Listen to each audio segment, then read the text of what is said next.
He has an Opus card and a microphone. You're in transit with Elias Mackos, CJAD 800. You shouldn't be on your phone, and whatever it makes it easier for the cops to get you off the road and learn your lesson, that's it. I'm a big time yay on this, but it comes with a condition.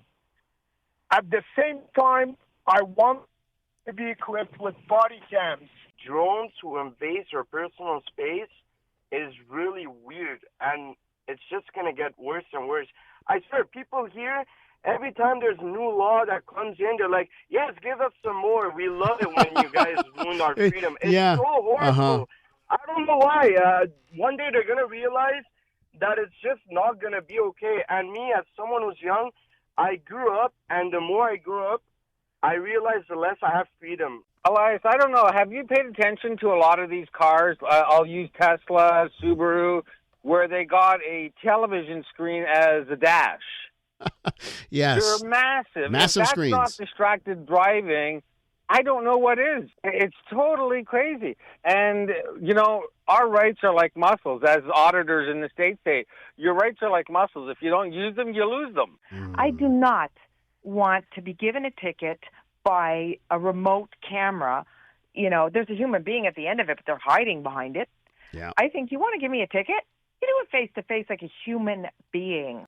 That's a little snippet of what you had to say yesterday when we talked about this story out of Kingston, Ontario, because police there are using drones to catch distracted drivers using their smartphones behind the wheel. But there is some backlash. One constitutional rights group says it's an invasion of privacy. They say it's a charter rights violation. So we wanted to talk to a constitutional lawyer and get his take on this. Frédéric Berard's on the line from GBM Lawyers and a law professor at Université de Montréal. Hi, Frédéric. Welcome back to the program. Thank you, Elias. So what do you think on this one? Cops using drones to catch distracted drivers, okay or not? Well, that's a tough one. I won't be able to answer yes or no because it's not black or white. It's a bit more complicated than that. I think it's clearly an invasion of privacy. We have the right to privacy in Canada. This is protected by Section 7 of the Canadian Charter of Rights.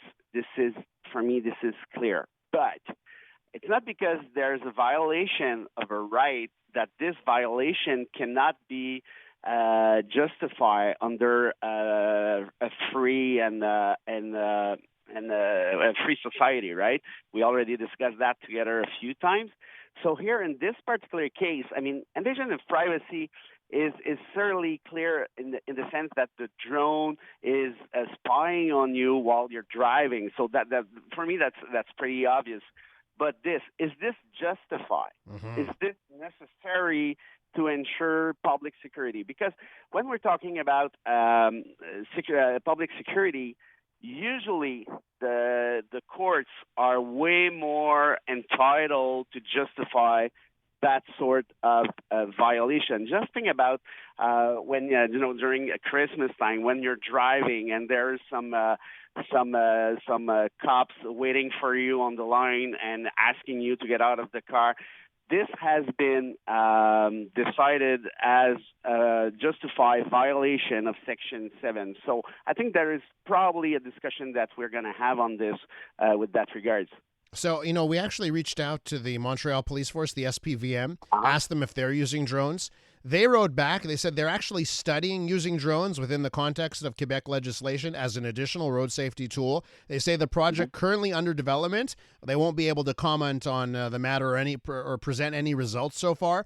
But they say this: the use of drones would allow the SPVM, among other things, to carry out road safety operations in areas where it's physically difficult to intervene by vehicle and to address reckless behavior in order to improve the safety of road users. Does that go along to what you said about is it justifiable? Would that be a justifiable excuse there for police to use drones? Well, actually, that's a very interesting argument in the sense that we cannot reach this or that area, but we need to ensure public security. The drones are the best tool we can have for this. yeah, we can certainly, the police can certainly plead that, because there will be a challenge at one point. If it's not in Quebec, it's going to be elsewhere in Canada, like in Kingston. But we have to recall this as well. I mean, the right to privacy is serious as well. So we need to the court will have to find a balance. And there's another question that we need to ask ourselves, Elias, is that if the evidence gathered by the drones are effective, are they foolproof? Are they safe? Are we sure that this is precisely what we wanted to have? Are those tools efficient? So if not, if there's some whatever default or whatever you call it, then probably that is going to be reverse. But as of now, what I'm hearing what you're saying right now. I think it's a very interesting argument. So, but can I ask you this? Because listen, I get the argument, right to privacy. I believe in a right to privacy. But where I'm lost is there actually a right to privacy on Highway 15? You know what I mean? Like, is there a right to privacy when I'm in the left lane of Highway 13 and I'm on my smartphone? I'm not so sure anymore, right? So why do you have a right to privacy as you're driving on a highway and breaking the law? Well, that's probably the best point somebody could bring up. Yeah. Congrats. I mean, I would hire you as a lawyer if I could.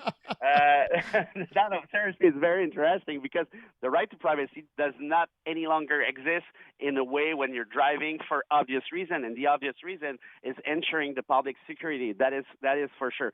But now, if I'm talking to you as a constitutional professor, I mean, we need to keep in mind that rights are rights are rights. You cannot violate them just for the fun of it.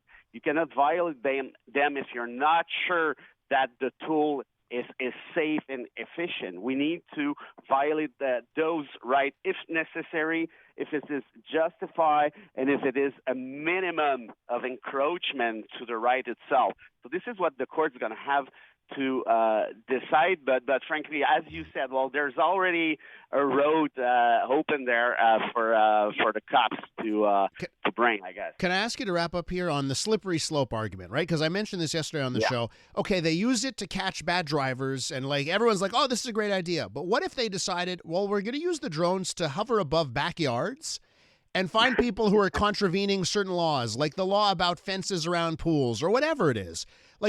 Is there a slippery slope argument here? You allowed for this, well, then it'll be allowed for a whole bunch of other things? A very interesting argument as well, again, but I think that there's a big difference here, because when we're talking about the right to privacy, it obviously depends on where you're at, right? Mm-hmm. If you are at the custody in the airport, you don't have any right to privacy. Let's be serious. If I'm in my bathroom, I do have, I hope, at least a maximum right to privacy.